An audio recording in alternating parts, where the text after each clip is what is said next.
Student, आज विद्यालय में आपका स्वागत है। आज हम कक्षा 10वीं के इतिहास का चौथा अध्याय औद्योगिकरण का युग का भाग 5 देखेंगे। तो चलिए बच्चों स्टार्ट करते हैं। आज हम देखेंगे हाथ का श्रम और वाष्प शक्ति यानी कि hand labour and steam power. आज हम ये समझने का प्रयास करेंगे कि हाथ का श्रम और वाष्प शक्ति के मध्य जो है क्या अंतर था, इन दोनों में क्या अंतर था, और उस समय के जो इंडस्ट्रियलिस्ट थे, जो व्यापारी थे, वे इन दोनों में से मतलब हैंड लेबर या स्टीम पावर में से ज्यादा किसको प्रेफरेंस दिए थे और ज्यादा जो है किसे पसंद करते थे, किसका जो है ज्यादा से ज्यादा यूज किया गया था उस समय की इंडस्ट्री के लिए। अगर हम विक्टोरिया कालीन ब्रिटेन में मानव श्रम की कोई कमी नहीं थी। बच्चे यहाँ पे विक्टोरिया कालीन ब्रिटेन का तात्पर्य है कि जब ब्रिटेन की राजशाही से इसका मतलब है जब वहाँ पे कोई पार्लियामेंट नहीं थी, जब वहाँ पे राजशाही थी और जब रानी विक्टोरिया का वहाँ शासन था, इसीलिए इसे विक्टोरिया कालीन ब्रिटेन कहा गया है। तो जब हम उस समय की बात करते हैं अगर ब्रिटेन की, तो वहां पे देखिए मानव श्रम की कोई कमी नहीं थी। कहने का तात्पर्य यह है कि वहां पे जो ह्यूमन लेबर था वो आसानी से प्राप्त हो जाता था, जो मजदूर थे वो आसानी से मिल जाते थे। गरीब किसान और बेकार लोग कामकाज की तलाश में बड़ी संख्या में शहरों को जाते थे। ब्रिटेन में यह स्थिति थी कि जो वहाँ के जो गरीब किसान थे, जो गरीब लोग थे, उनके पास ज्यादा जो है वो काम नहीं रहता था, वो बेकार थे, बेरोजगार थे, इसलिए उनको काम की जरूरत थी और वो किसी भी शर्तों पर काम करने के लिए तैयार हो जाते थे। और इसीलिए वो अपने घर बार को छोड़ के बहुत बड़ी संख्या में जो है वो शहर की ओर उन्होंने मूव करना प्रारंभ किया था, ताकि उन्हें एम्प्लॉयमेंट मिल सके, उनको रोजगार मिल सके। जैसा कि आप आगे जानेंगे, जब श्रमिकों की बहुयात होती है तो वेतन गिर जाते हैं, इसलिए उद्योगपति को श्रमिक की कमी या वेतन के मद में भारी लागत जैसी कोई परेशानी नहीं थी। इसमें क्या मतलब है, देखो बच्चों, आप ये बहुत अच्छे से इस बात को समझ लीजिए कि अगर किसी भी देश में, जैसे कि यहाँ ब्रिटेन की बात हो रही है, अगर वहाँ बहुत ज्यादा जो है वो श्रमिक है, लोग वहाँ काम करने को, जो मजदूर बहुत इजीली अवेलेबल है, तो उनको हमें बहुत ज्यादा वेतन देने की जरूरत है क्या? नहीं, वो बहुत कम वेतन में भी काम कर लेंगे, क्योंकि वहाँ पे इतनी ज्यादा संख्या में लोग बेकार है कि वहाँ पे उनको जो भी वेतन मिलेगा उसमें वो काम करने के लिए राजी हो जाएंगे। इसीलिए जो इंडस्ट्रियलिस्ट थे, जो उद्योगपति थे, उनको ऐसे मजदूरों की या श्रमिकों की कमी नहीं थी और इसी वजह से उन्हें जो श्रमिक थे उन्हें बहुत ज्यादा वेतन देने पड़ेगा, ऐसी भी कोई परेशानी नहीं थी। वो जिस तरीके से चाहे उस तरीके से जो है इनको यूज कर सकते थे। जैसे कि अगर मान लीजिए कि कोई कार्य के लिए अगर दिन भर में एक मजदूर को 100 रुपए वेतन मिलना चाहिए, लेकिन यहाँ पर इतने ज्यादा लोग बेरोजगार थे और उनके वेतन की मद इतनी गिरी हुई थी कि वो जो है 20 से 30 रुपए में भी जो है लेबर आसानी से मिल जाते थे और उनको जो है यूज कर लिया जाता था। जो कार्य के लिए उनको 100 रुपए मिलना चाहिए, उस कार्य के लिए उनको 20 से 30 रुपए मिलता था, तो भी जो है उन्हें कोई परेशानी नहीं थी, वो आसानी से ये कार्य कर लेते थे। तो इंग्लैंड में जो है श्रम लागत की कोई भी हमें कमी देखने को नहीं मिलती है। उन्हें ऐसी मशीन में, इसीलिए जो इंग्लैंड के जो इंडस्ट्रियलिस्ट थे, जो उद्योगपति थे, उन्हें ऐसी मशीनों में कोई दिलचस्पी नहीं थी जिनके कारण मजदूरों से छुटकारा मिल जाए और जिन पर बहुत ज्यादा खर्चा आने वाला हो। वहां के उद्योगपति को इसलिए इस बात में कोई इंटरेस्ट नहीं था कि वहां पे ज्यादा से ज्यादा मशीन का प्रोडक्शन हो या मशीन का जो है वो यूज करे, क्योंकि उन्हें इजीली मजदूर और लेबर प्राप्त हो रहे थे। और आप जानते हो कि लेबर जो है वो, चूंकि यहाँ पे इतनी ज्यादा डिमांड, मतलब इतनी ज्यादा जो है लेबर लोग इतने बड़ी संख्या में थे कि उन्हें जो है बहुत कम से कम वेतन देकर भी आसानी से हायर किया जा सकता था और उससे जो है उनका वर्क जो है वो यूज किया जा सकता था, उनके वर्क को।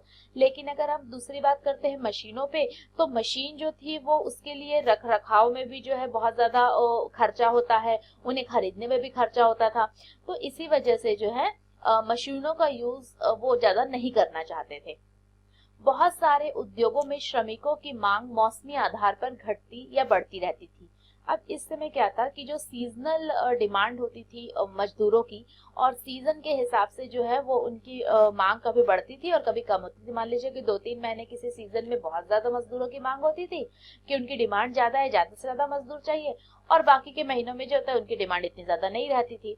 विशेषकर अगर हम देखते हैं तो जैसे गैस घरों और शराब खानों में जाड़ों के दौरान अच्छा खासा काम रहता था और इस दौरान उन्हें ज्यादा मजदूरों की आवश्यकता होती थी।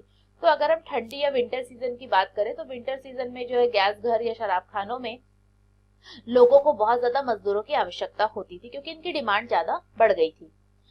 और इसी तरीके से क्रिसमस के समय बुक बाइंडरों और प्रिंटरों को भी दिसंबर से पहले अतिरिक्त मजदूरों की दरकार रहती थी। तो क्योंकि क्रिसमस के समय बहुत सारी बाइबल्स की बुक वगैरह, जो बाइबल होती है वो भी मतलब लोग लेते थे, तो इसलिए इस समय बुक बाइंडर और प्रिंटर की आवश्यकता जो है प्रिंटिंग के क्षेत्र में बहुत ज्यादा जो है कारीगर और मजदूरों की आवश्यकता होती थी दिसंबर या उससे पहले वाले महीनों में। इसके साथ साथ बंदरगाहों पर जहाजों की मरम्मत और साफ सफाई और सजावट का काम भी जाड़ों में ही किया जाता था। तो विंटर में इसके साथ साथ जो पोर्ट होते थे वहां पे जो जहाज, जो शिप होती थी, उनको उनको उनकी सर्विसिंग करने के लिए, उनको रिपेयर करने के लिए और उनके डेकोरेशन और साफ सफाई करने में भी मजदूरों की आवश्यकता होती थी। तो जिन उद्योगों में मौसम के साथ उत्पादन घटता बढ़ता रहता था, वहां उद्योगपति मशीन के बजाय मजदूरों को ही काम पर रखना पसंद करते थे। तो अगर हमने देखा कि अधिकतर जो डिमांड थी मजदूरों की वो मौसम के हिसाब से थी, सीजनल थी। तो जब जिस सीजन में उनकी ज्यादा डिमांड होती थी तो ज्यादा मजदूरों की आवश्यकता होती थी, और जब डिमांड नहीं होती तो मजदूरों की आवश्यकता इतनी ज्यादा नहीं होती थी। इसीलिए जो ब्रिटेन के जो उद्योगपति थे वो क्या चाहते थे, क्योंकि लोग जो थे कि जो ह्यूमन लेबर है ना, उससे क्या होगा, जब भी उनकी डिमांड होगी तो उन्हें आसानी से रख लिया जाएगा, जब डिमांड नहीं होगी तो उनको जो है निकाल सकते थे। तो इसीलिए ये जो है लेबर को, ह्यूमन लेबर को, मतलब श्रमिकों को रखना ज्यादा पसंद करते थे, किसकी अपेक्षा, मशीनों की अपेक्षा। क्योंकि मान लीजिए अगर एक महीने मजदूर की आवश्यकता है तो उन्होंने मजदूरी रख ली, एक महीने बाद उसको हटा दिया। लेकिन मशीन के साथ ऐसा हो पाना संभव था क्या? नहीं हो पाना संभव था, क्योंकि मशीन में अच्छा खासा पहले आपको उसको सालों तक रखना पड़ता, उसको मेंटेन करना पड़ता, तब जाके इसका फायदा मिल सकता था। तो इसीलिए लोग जो है वो किसको ज्यादा प्रेफरेंस देते थे? मजदूरों को। बहुत सारे उत्पादन केवल हाथ से ही तैयार किए जा सकते थे। मशीनों से एक जैसे तय किस्म के उत्पादन ही बड़ी संख्या में बनाए जा सकते थे। लेकिन बाजार में अक्सर बारीक डिजाइन और खास आकारों वाली चीजों की काफी मांग रहती थी। उस समय का अगर हम मार्केट देखें तो उस समय की जो मार्केट थे वो हैंडमेड मार्केट जो था, जो हैंड लेबर से बनी हुई जो लोग थे उनका मार्केट ज्यादा था। लोग जो है बारीक डिजाइन पसंद करते थे, और इस तरीके की जो कारीगरी थी वो मजदूरों के द्वारा की जाती थी या कारीगरों के द्वारा की जाती थी। उदाहरण के लिए ब्रिटेन में 19वीं सदी के मध्य में 500 तरह के हथौड़े और 45 तरह की कुल्हाड़ियां बनाई जा रही थी। इन्हें बनाने के लिए यांत्रिक प्रौद्योगिकी नहीं बल्कि इंसानी निपुणता की जरूरत थी। तो ये जो कुल्हाड़ियां और जो हथौड़े इंग्लैंड में बन रहे थे मिड ऑफ 19th सेंचुरी में, वो किसी भी मशीन में नहीं बन रहे थे, कोई प्रौद्योगिकी या टेक्नोलॉजी से नहीं बन रहे थे, बल्कि उससे जो है श्रमिक या मजदूर जो है वो बना रहे थे, जो कारीगर थे वो इसको बना रहे थे। इस तरीके से देखिए, आप एक चित्र देख सकते हैं कि काम की तलाश में जो है लोग अपने घर बार को छोड़ के जो है वो एक जगह से दूसरी जगह जो है वो भटकते रहते थे। तो ये आपको इंग्लैंड का ये चित्र है। विक्टोरिया कालीन ब्रिटेन में उच्च वर्ग के लोग, कुलीन और पूंजीपति वर्ग हाथों से बनी चीजों को तरजीह देते थे। मतलब जो इस समय के जो थोड़े जो कैपिटलिस्ट लोग थे, जो उच्च जो और जो कुलीन परिवारों से आते थे, वो हाथ से बनी हुई चीज को ज्यादा तवज्जो देते थे, उससे ज्यादा पसंद करते थे। हाथ से बनी चीजों को परिष्कार और सुरुचि का प्रतीक माना जाता था। तो इसीलिए जो है वो मशीन की अपेक्षा अभी भी हाथ से बनी हुई जो वस्तु थी उनको एंटिक मानते थे। आज भी हम देखते हैं कि बहुत सारी चीजें जो हैंडमेड होती है उसकी एक अलग ही वैल्यू होती है और वो कॉस्टली भी होती है।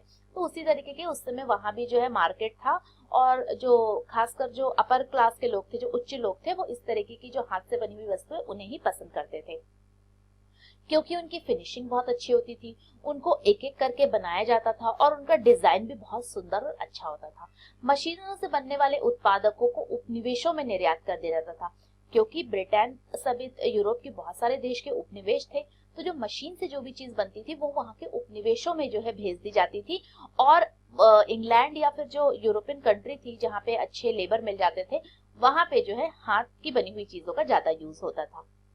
जिन देशों में मजदूरों की कमी होती थी वहाँ उद्योगपति मशीनों का इस्तेमाल करना ज्यादा पसंद करते हैं ताकि कम से कम मजदूरों का इस्तेमाल करके वे अपना काम चला सके। लेकिन ऐसा नहीं था कि अगर इंग्लैंड की ऐसी मतलब अगर इंग्लैंड में ऐसी कंडीशन है तो सारे यूरोपीय राष्ट्रों में भी ऐसी ही कंडीशन थी कि वहाँ इजिली लेबर मिल जाते थे। नहीं, बहुत सारे ऐसे भी देश थे जहाँ पे मजदूरों की कमी थी, इतने आसानी से लेबर नहीं मिलते थे। तो वहां पे क्या किया जाए, तो वहां की जो इंडस्ट्रियलिस्ट थे वो मशीनों का यूज करना ज्यादा पसंद करते थे, क्योंकि कम से कम मजदूरों का इस्तेमाल करके वे अपना काम जो है वो चला सकते थे। 19वीं सदी के अमेरिका में यही स्थिति थी, लेकिन ब्रिटेन में कामगारों की कोई कमी नहीं थी। अगर हम 19वीं सदी में देखें अमेरिका, तो अमेरिका में क्या स्थिति थी कि वहां पे लेबर कम थे और इसी वजह से वहां मशीन का ज्यादा यूज हो रहा था। लेकिन अगर हम ब्रिटेन की बात करते हैं तो ब्रिटेन में जो है ऐसे कारीगरों या मजदूरों की कमी नहीं थी। तो जहां लेबर की संख्या ज्यादा थी वहां मशीन का कम यूज होता था, और जहां लेबर की संख्या जो होती है वो कम थी, वहां मशीन का ज्यादा यूज होता था। जैसे कि आप इसमें देख सकते हैं कि लोहे फैक्ट्री में मजदूर जो है वो कार्य कर रहे हैं, और ये जो है इस तरीके का आदर्श रूप में उन्हें प्रस्तुत कर रहे हैं कि किस तरीके से ज्यादा लोग जो है इंग्लैंड में विशेषकर जो है वो अभी भी मजदूरों को ज्यादा से ज्यादा दिखाया गया और उन्हें जो है राष्ट्र के लिए कठिनाइयां और पीड़ा को झेलते हुए भी दर्शाया गया था। So what did we learn today, आज हमने क्या पढ़ा और क्या सीखा? तो आज हमने दो चीजों के बीच अंतर को समझा, एक था हाथ का श्रम और दूसरा है वाष्प शक्ति यानी कि हैंड लेबर और स्टीम पावर को समझने का प्रयास किया। इनके बीच के अंतर को देखा और हमने ये भी देखा कि इंग्लैंड के जो उद्योगपति है उन्होंने ज्यादा से ज्यादा हाथ के श्रम को अपनाया, लेकिन जो अमेरिका में स्थिति इसके अलग थी, क्योंकि वहां पे इतने इजीली जो है वो लेबर नहीं मिल पाते थे। तो इसकी वजह से जो है उन्होंने क्या किया था, टेक्नोलॉजी का ज्यादा यूज किया।